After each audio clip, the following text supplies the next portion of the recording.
اللہم صلی علی محمد وعلی آلہ وبارک وسلم۔ لاکھوں کروڑوں درود و سلام امام الانبیاء شافع محشر محمد مصطفیٰ احمد مجتبیٰ صلی اللہ علیہ وسلم اور ان کی آل طیبین طاہرین پر۔ تو میرے بھائی اور میری بہنوں، وظائف کے ذریعے اللہ سے مانگنا،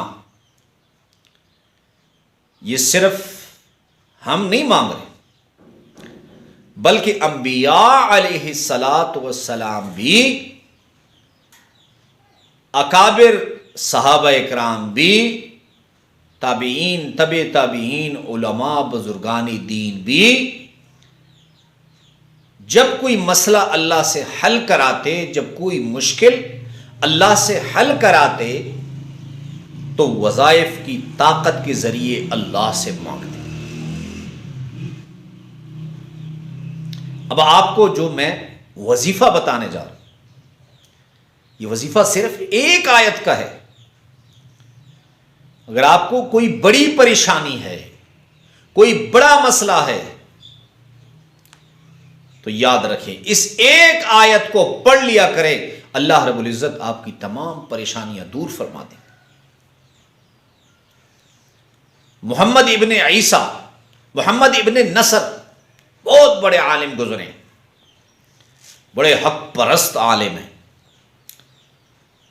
حق کی بات آئی تو بادشاہ کے سامنے ڈٹ گئے، اور بادشاہ بھی ایسے بڑے ظالم بادشاہ، انہوں نے پہلے انہیں جیل میں ڈالا، ان کی شاگردوں کو جیل میں ڈالا،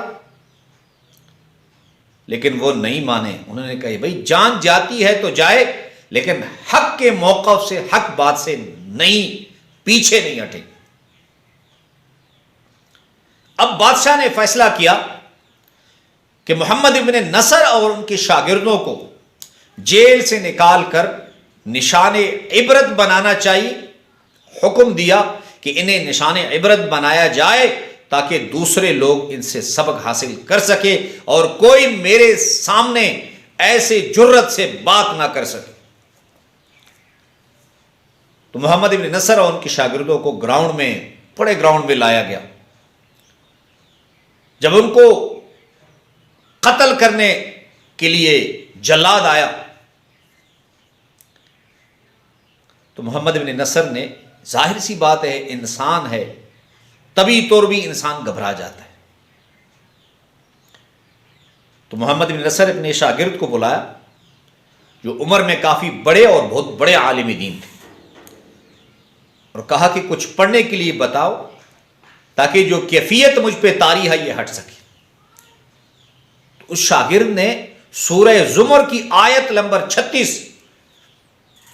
بتائی جو آپ کو اسکرین پر نظر آ رہی، اور یہ آیت ایسی جیسے محمد ابن نصر نے پڑھنا شروع کی، اللہ رب العزت نے ان بادشاہ پر، اس کے وزیروں پر، اس کے فوجیوں سپاہیوں پر ایسے رعب طاری کیا کہ وہ سب آ کر محمد ابن نصر کے قدموں میں لیٹ گئے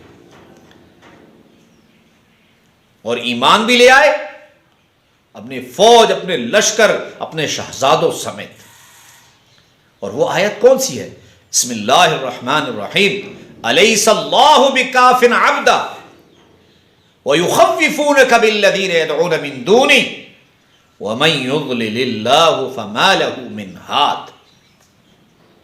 آپ اسے پڑھیں، آپ کا کوئی دشمن ہے، کوئی پریشانی ہے، اس آیت کو کثرت سے پڑھیں، اللہ رب العزت آپ کے مسائل حل فرما دیں۔